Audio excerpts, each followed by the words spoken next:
So we've spent these 3 weeks in kind of a mini sermon series entitled At the Table When Jesus Comes for Dinner. My daughter Claire actually had this idea and shared it with me last year, and I thought, well, that would be fun, just to take these stories of when Jesus is invited for dinner. You know, I had in mind the laughing Jesus. Have you seen the pictures of Jesus where he's laughing? Oftentimes there's kids at his feet, and those are just my favorite. I sometimes try to wonder what kind of jokes did Jesus tell to the disciples, and how did that go over, you know, and stuff like that. I think about the non-anxious presence Jesus. It's good to have him at the table in the room.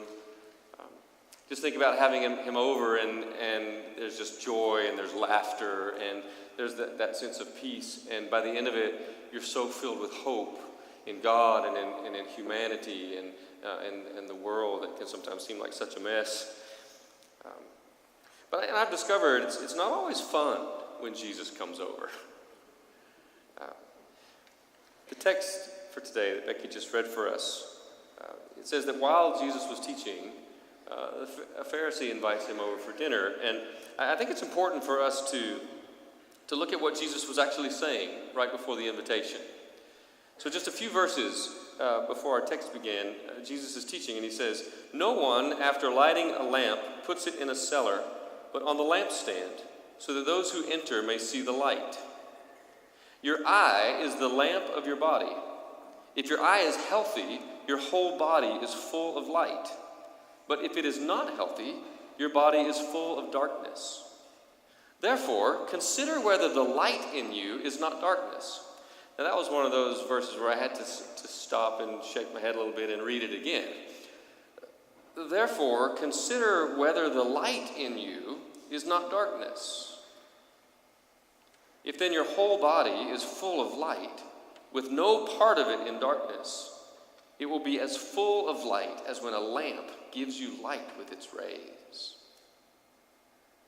And then while he was speaking, a Pharisee invited him for dinner.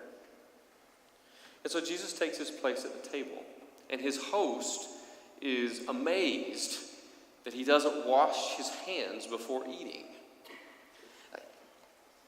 That is pretty amazing, don't you think? I mean, it's kind of gross. Like, are you allowed to say that? How many of you have ever taken the Myers-Briggs personality test? That one's been around for a long time. The first time that I took it was when I was 18 years old. I had gone to college, and it was freshman orientation week at Asbury College, and I found myself with all the other freshmen sitting in the auditorium taking the Myers-Briggs personality test. And there's so many questions with that, and I remember coming across some questions that I think I described them as the germaphobe questions. It would be a question like, do you use a handkerchief or a paper towel to open a door? And I'm like, seriously? Like, that's silly. Like, who does that? Nobody does that. Well, about 10 or 15 years later, I was in a conversation with a man in our church, and he said, I use a paper towel or a handkerchief to open doors. And I'm like, it's one of those people. But then he says, do you use a handkerchief or a paper towel to open doors? And I'm like, well, not really. And he says, well, the next time you're at a restaurant and you go to the restroom to wash your hands before eating, notice the people that come and go. And so I did. I started noticing the people that came and went. And I was stunned. I was literally stunned. Amazed, I guess would be the right word, at how many people came into the restroom and took care of restroom stuff and then would just walk out and leave me standing at the sink, washing my hands. On one occasion, I was at Borders Bookstore in Winston-Salem. I had been studying for a sermon and drinking lots of good coffee, and I was in the restroom. I was at the sink washing my hands when all of a sudden the door to the bathroom just burst open, and I could see in the mirror behind me the guy just comes running in and opens the stall door. And by this point I've kind of turned and I'm watching this drama, and he kind of hits his knees early on and just slides up to the toilet bowl and grabs it, and I don't see it but I can hear it, and he's just vomiting his guts out. It was really gross. I probably shouldn't have shared that in such a a sacred place. But to make the point, I'm kind of standing there like, oh my, oh my. But then he comes out just kind of composed, like everything's good. And he walks right past the sink, grabs hold of the door knob, and walks out. So guess what I started doing? And if a handkerchief or a paper towel is not available to me, you just untuck your shirt a little bit and you get out of there as quickly and safely as you can. Well, this isn't the dynamic of our story. I think it's actually quite possible that Jesus didn't wash his hands on purpose because he had a really important point to make. The ritual, the reason that the Pharisee would have reacted and would have been upset is not a matter of cleanliness, but of ceremonial law. So the law had it so that before eating, everyone had to wash their hands in a particular way. And not just before the meal, but in between each of the courses. And so there was always like this stone water holder that would have, this vessel that would have water that they would know was clean, so that no unclean water was being used to wash. And the amount was 1/4 of a log, which is an amount of water that it's enough to fill 1.5 eggshells. And so you would take the water and you would start with your hand up and you would pour the water over the fingers so that the water would run down toward the wrist. And then to clean the palm of your hand, you would take the fist of the other and you would clean it like that. And then finally, you would take the same amount of water, but this time you would turn your fingers downward. And starting at the wrist, you would pour the water over your hand and let the water run down your fingers and drip off. And so the Pharisee would think that if you admitted any of these details, that would be a real problem. It would even be counted as sinful. And so that's the context. And so Jesus has some things to say to this group of people around the table. Shocking, kind of, some of the things that Jesus says. But he pushes back on stuff that matters. And so he basically tells them, if you were as particular with the cleansing of your heart as you are with the washing of your hands, the world would be a much better place. The kingdom that Jesus was ushering in would have a better chance of becoming reality. And so one of the things that we see when Jesus comes over is that he stirs things up. I just try to imagine, some of these dinner encounters, and they feel awkward. There's a bit of conflict there. It's kind of like if you knew that was going to be the dynamic, you might just find a good excuse for not going. Maybe some of you all experienced that this week with Thanksgiving, and Cousin Bob and whoever comes over for Thanksgiving dinner. Sometimes the conversation can be a bit controversial, a bit awkward, and we can think, I don't necessarily want to be in the room. His host was offended. And you notice that after a little while, the lawyer speaks up and says, teacher, the things that you're saying, they insult us too. And Jesus is kind of like, well, good, because they need to. You guys are so meticulous with your religion that you don't see the bigger picture. You don't see justice and love of God. I liked reading Fred Craddock's commentary on this because he says something that helped me. And I was glad to be reminded of it. Because he said that Jesus and the Pharisees had a lot in common. Like every Sabbath day, they worshiped together in the synagogue, like we do. Jesus was often the guest in the home of a Pharisee. He reminded me that it was actually the Pharisees who warned Jesus that King Herod was trying to kill him. So, Jesus is not an outsider firing broadside at institutional religion.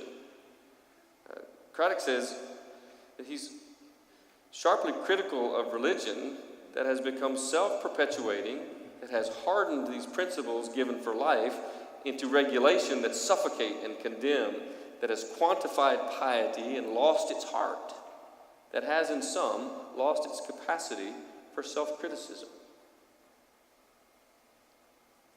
So when Jesus is around, it's not always comfortable. It might not always be fun, but you begin to see things the way they really are. And that might not always be fun, but I know that it's always good. So one of the questions that I ask whenever I read a passage of Scripture, especially when I'm going to carry that passage into this pulpit, is what in the world does this have to do with us? Because this is a story from centuries ago. Jesus' words at that dinner table, how are they be spoken for us? How do we receive them? I really think that we are in a time and a place in the life of our church where we need to see things the way God sees things.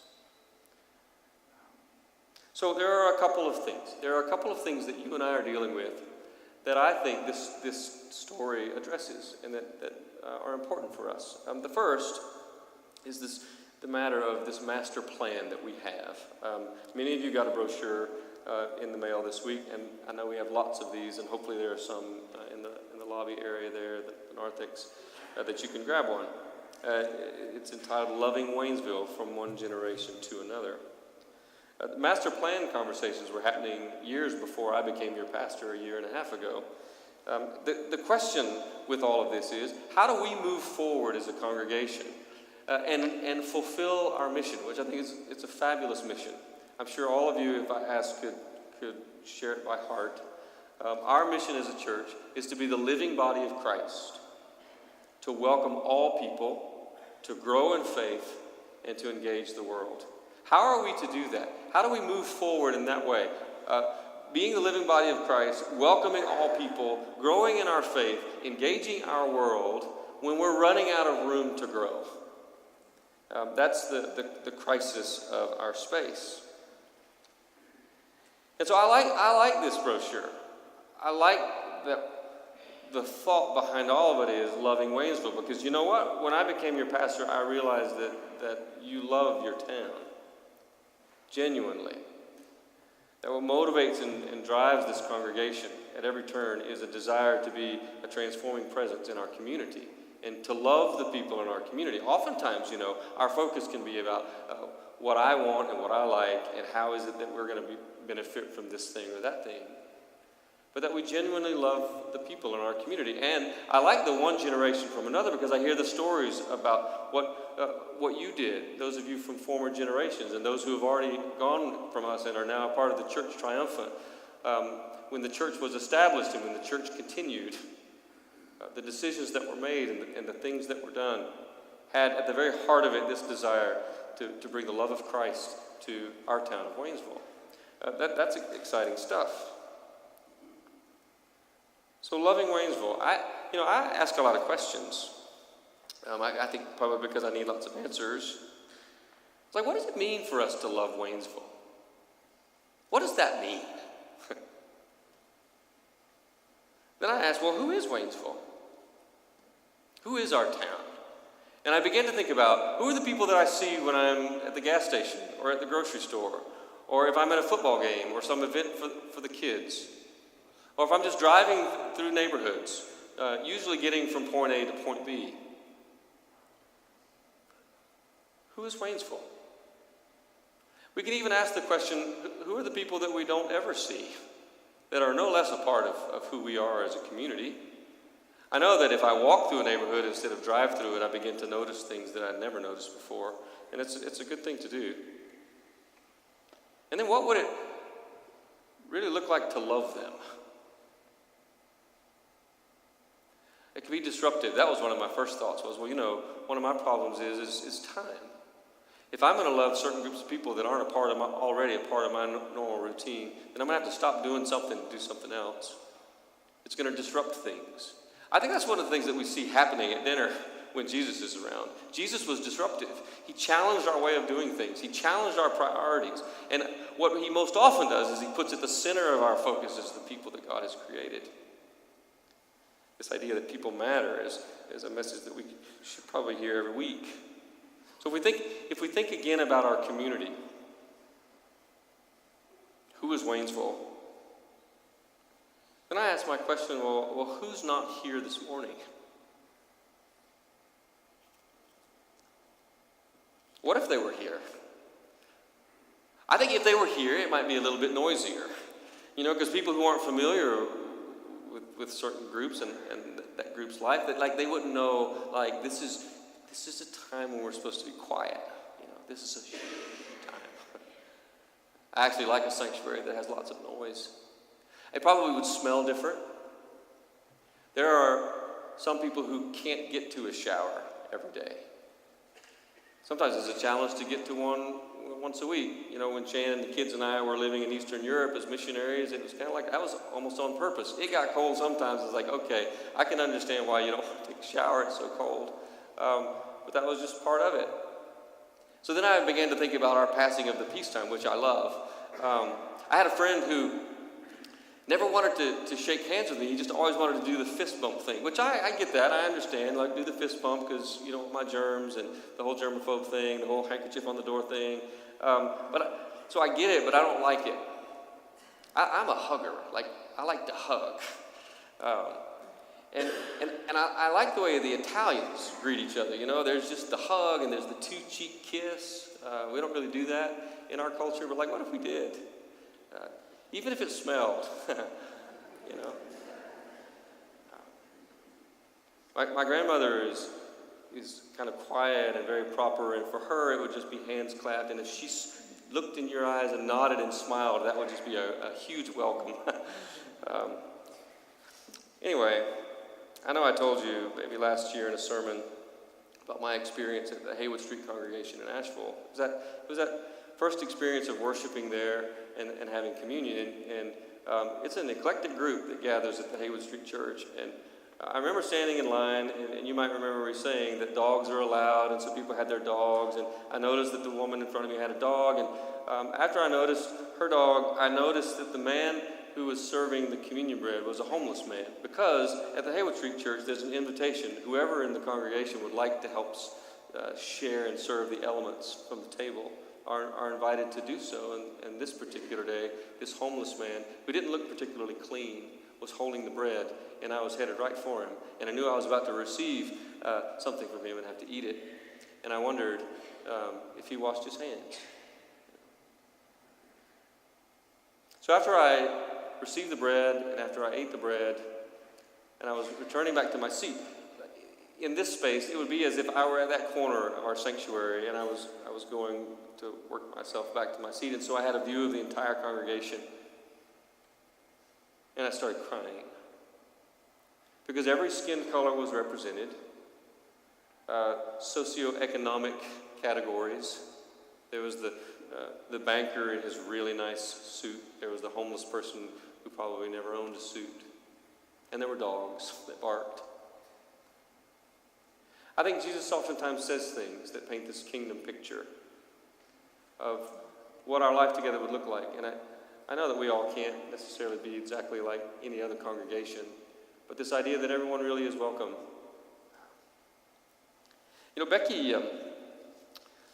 Becky preached last week. I watched it on YouTube. I don't know if you know that if you miss a Sunday, you can catch the sermons online, and it's really nice. And I really enjoyed her sermon. And in her text, as Jesus is at the table with a group of people, he asked this question about who's at our table and who is it that we invite. She pointed out that our desire to have the best seat and sit by the most prominent person it often exposes my motivation. I'm looking in the mirror, really. I'm concerned about my interests and what's good for me. How is this going to work out for me and stuff like that. And Jesus says to us consistently, when I put my mirror down and I stop looking at myself and stop thinking about what I like and what I want and what I need, who do I see? Who are my dinner guests? So when Jesus comes to dinner, he reminds us that they should be at our table. This master plan stuff, we're setting a table for the future. And we think about our life in this place, and I think if our broader community is to be a reflection, or if our faith community is to be a reflection of our larger community, how are we doing with that? and what needs to happen. This brochure lists 4 listening sessions, and I like that we're calling them that. We're going to try to not do a whole lot of talking, but just set the scope of the project and the ideas. That it's really an opportunity to listen to what we as a church feel passionate about. Who are we as a congregation in this community? What needs to happen for us to be faithful to usher in this kingdom that we know Jesus' dreams will be ushered in? One of them's already happened. It was 10 o'clock in the gym, but there's one tomorrow night at 6 o'clock in the faith classroom, and then there's another one the next week on a Wednesday evening after the meal, and then on a Thursday morning at 10 o'clock. We just want there to be enough different spaces and times for everybody to have an opportunity to listen and to share, that we can all get excited about this dream of what's calling us. God's calling us to be. We're standing on the shoulders of those who've come before, and we're responsible for those who are yet to come. And it's kind of an exciting time. And so I hope that you'll come and that you'll share your voice. There's a second thing that I think that this story impacts in our life together, and that's what's coming in February. Our United Methodist Church globally is having a conference in St. Louis in February to address this conversation that's been happening for decades about the inclusion of gay and lesbian people in our life together. Are we going to fully include them as it relates to marriage and as it relates to ordination? In our story, one of the things I appreciated about remembering that Jesus and the Pharisees were together, they were the body of Christ together, they were in the synagogue together, they were at the table together, is because that's our United Methodist Church. We're together, we're one church, we have a presence and a witness globally, and yet we radically disagree on lots of things, not just on this one issue. There was conflict and controversy at this table about things that matter, the things that mattered to Jesus, the things that really mattered to the Pharisees. But there was this courage to challenge and to push back. I don't know how well they did with this crucial conversation. It was a crucial conversation at that dinner table. You notice Jesus was kind of aggressive. At the end of the whole story, it says that they were hostile toward him. They were hostile toward him.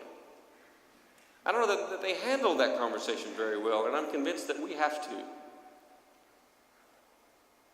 And so, a crucial conversation has been defined as a discussion between 2 or more people where stakes are high, opinions vary, and emotions run strong. That's what we've got going on. And so regardless of what happens in St. Louis, I want us to be around tables and have conversations together. And so the last 4 Wednesdays in January, after kind of a light meal or a quick meal, we're going to sit around tables together. I hope all of us. And we're going to talk together about our situation and about our life and about what's going on. And one of the problems, I think, with this type of thing is, just like I said before, like if it's going to be uncomfortable or awkward, like we're all good people. We never want to say something that's insulting. We never want to say something that's offensive. We never want to cause trouble. Jesus risked that. And I think we need to do the same. Because we'll move together as a congregation that we love each other, and we love our community, and we want to continue to do so. And so we're calling those listening with love sessions, where we're going to listen with each other. And there'll be some guided conversations, and there's going to be a lot of details that will come really soon.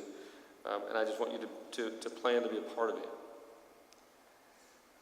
I've learned a person or a church can have a really nice dinner without ever setting a place for Jesus. But when we do that, we could be in the darkness and never even know it. Jesus began by saying, "No one, after lighting a lamp, puts it in a cellar, but on the lampstand, so that those who enter may see the light. Your eye is the lamp of your body. If your eye is healthy, your whole body is full of light. But if it is not healthy, your body is full of darkness. Therefore, consider whether the light in you is not darkness. If then your whole body is full of light, with no part of it in darkness, it will be as full of light as when a lamp gives you light with its rays." May God help us be that light. Amen.